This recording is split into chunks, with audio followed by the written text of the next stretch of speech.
Party के criminals एक बड़ा गंदा धंधा करने के मूड में है आज PS 88 में। कदम बढ़ाओ हलीम भाई, हम तुम्हारे साथ। पुलिस गर्दी की जा रही है, पुलिस गर्दी की जा रही है।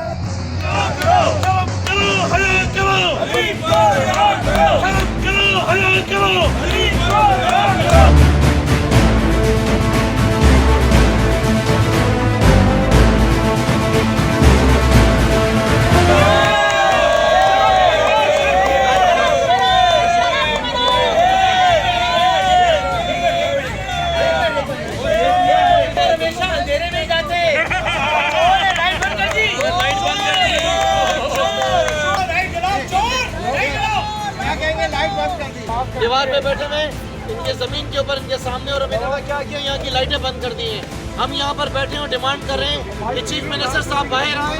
आपके 30 MPs यहाँ पर बैठे हुए हैं, आपसे मिलना चाहते हैं और आपसे कुछ सवालात करना चाहते हैं। आप मेहरबानी करें, आए, आपके दरवाजे के ऊपर हम आए।